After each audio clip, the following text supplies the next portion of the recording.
कौन से शेयर्स खरीदें जो हमें लॉन्ग टर्म में अच्छा पैसा बना कर दें।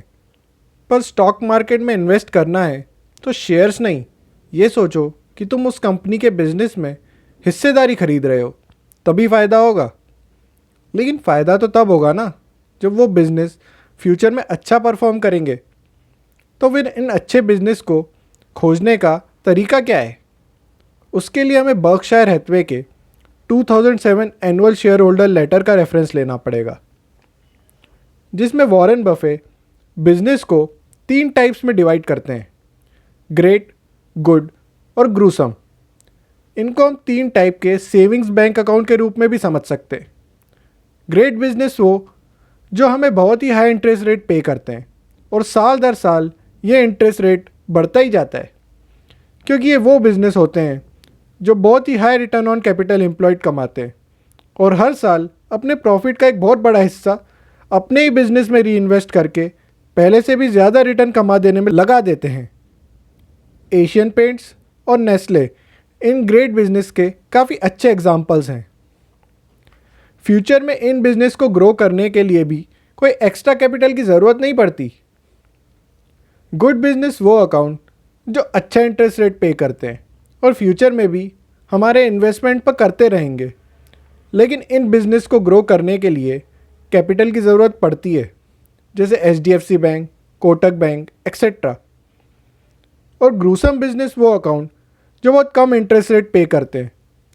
ये ऐसे बिजनेस होते हैं जिनमें ग्रोथ के लिए बहुत बड़ा पैसा लगता है, रिटर्न ऑन कैपिटल भी कम होता है और सडनली कभी भी ग्रोथ करना बंद कर देते हैं। Example hotel business. ये तो हो गई बिजनेस की बात, लेकिन किसी समझदार व्यक्ति ने कहा है कि अगर किसी भी मार्केट में पैसा कमाना है तो पहले ये देखो उस मार्केट में पास्ट में पैसा कैसे बना है। और हमें तो इंडियन शेयर मार्केट में पैसा कमाना है, तो हमें ये देखना पड़ेगा कि पास्ट में यहाँ पैसा कैसे बना है। इसके लिए ASK ग्रुप के भरत शाह जी ने अपनी book of long term value and wealth creation from equity investing में इस सब्जेक्ट को बहुत अच्छे से हाईलाइट किया है। उनने 6 बकेट्स में सारी लिस्टेड कंपनीज़ को डिवाइड किया है और बताया है पास्ट में कौन सी कंपनीज़ ने अच्छा पैसा बनाया है। पहले विनर, जिनका ROCE greater than 20% plus earnings growth greater than 15% रही है। ये कंपनीज हाईएस्ट वैल्यू क्रिएटर्स रही है, क्योंकि इनने बहुत अच्छी कैपिटल एफिशिएंसी दिखाई है, वो भी बेहतरीन अर्निंग्स ग्रोथ के साथ। इसलिए ये कंपनीज बहुत सालों तक कंटिन्यूसली हमारे पैसे को कंपाउंड करती रही है और बेयर मार्केट में भी अच्छी सेफ्टी प्रोवाइड की है। दूसरे एस्पायरर, जिनका ROCE ग्रेटर देन 20% और अर्निंग्स ग्रोथ 5 to 15% मॉडरेट रही है। इन स्टॉक्स ने हमारे पोर्टफोलियो को सेफ्टी तो प्रोवाइड की है, वो भी रीजनेबल वैल्यू क्रिएशन के साथ, क्योंकि इन कंपनीज़ ने हमारे कैपिटल को प्रिजर्व तो किया है, लेकिन उसे मॉडरेट रेट पर ही ग्रो कर पाई है।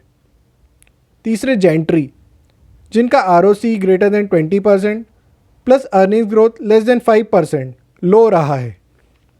ये ज़्यादा से ज़्यादा हमारे कैपिटल को प्रिजर्व ही कर पाई है, लेकिन लो अर्निंग्स ग्रोथ ने इन बिजनेसेस को हमारे लिए लॉन्ग टर्म वैल्यू नहीं क्रिएट करने दी है।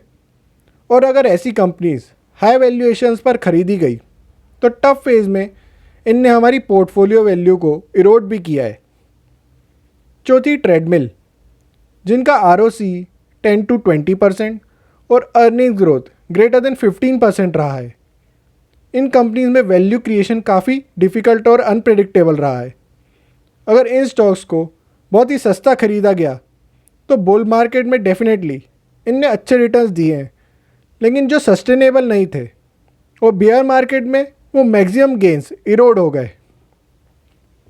पांचवें स्ट्रगलर, जिनका ROCE 10 to 20% plus earnings growth 5 to 15% moderate to low रहा है। इन बिजनेस के शेयर होल्डर्स के लिए इन्वेस्टिंग जर्नी कभी भी आसान नहीं रही है, क्योंकि इनमें वैल्यू क्रिएशन बहुत ही लो और इर्रेगुलर रहा है। चीप प्राइजेस पर खरीदकर भी इस स्टॉक ने अनसस्टेनेबल रिटर्न्स ही दिए हैं। छठे स्वेटशॉप, लो ROCE लेस देन 10% और एनी ग्रोथ। जब return on capital he cost of capital से कम हो तो किसी भी तरह की ग्रोथ नुकसान ही देती है। इसलिए ऐसे स्टॉक्स लॉन्ग टर्म में बिग वेल्थ डिस्ट्रॉयर्स रहे हैं। अब इन दो स्टडीज़ से एक बात तो सिद्ध हो जाती है कि रिटर्न ऑन कैपिटल और अर्निंग ग्रोथ स्टॉक सिलेक्ट करने के बहुत अच्छे क्राइटेरिया की तरह काम करते हैं। लेकिन ध्यान रखने वाली बात यह है कि किसी भी स्टॉक को सिलेक्ट करने के केवल ये अकेले क्राइटेरिया नहीं है। हाँ, पर एक फ़िल्टर ज़रूर है जो बैड या ग्रूसम बिजनेस को आपके पोर्टफोलियो से दूर रखेंगे।